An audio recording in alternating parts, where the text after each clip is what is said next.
तुम्हाला रसमलाई तर खूप जास्त आवडते, पण त्याला बनवायला तेवढा टाईम नकोच द्यायला असं वाटतं बघा. तर झटपट नाही गाजर रसमलाई बनवायची बघा. काय करायचं, तर गाजर घेतलेला आहे मी 2 वाटी, चांगल्या प्रकारे किसून घेतले, कट बी करून घेऊ शकता. नंतर मध्ये साखर टाकले, इलायची पावडर टाकले, थोडंसं पाणी टाकले आणि चांगल्या प्रकारे 2 स्पून असं पेस्ट बनवून घेतले. कढईमध्ये तूप गरम केलं, त्याच्यामध्ये लगेच पेस्ट टाकून घेतलं, चांगल्या प्रकारे त्याला मिक्स करत गेले आणि 1 वाटीमध्ये मी रवा टाकून घेतलेला आहे. रवा टाकून चांगलं मस्त असं मिक्स करून घ्यायचं. रवा छान असा फुलला पाहिजे रवा आणि त्याच्यानंतर मीठ टाकलेलं आहे मी, मिल्क पावडर, आणि याची डिटेलमध्ये रेसिपी पूर्ण माझ्या चॅनलवरती मी अपलोड केलेली आहे. लवकर जाऊन बघा.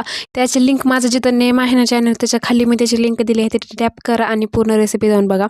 तर इथे जे आहे त्या कढईमध्ये घेतलेलं आहे मी दूध, त्याच्यामध्ये टाकलेलं आहे 1 लिटर दूध घेतलेलं आहे मी, त्याच्यामध्ये टाकलेलं आहे फूड कलर, इलायची पावडर टाकलेला आहे, चवीनुसार साखर टाकली, चांगल्या प्रकारे मिक्स करत राहिले बघा. त्याला मीठ टाकलेलं आहे, मिल्क पावडर 30 ग्राम, 2-2 टप्प्याने टाकले मी 15-15 ग्रॅम असं, आणि हे पण चांगलं ढवळत गेलो मस्त असं वगैरे.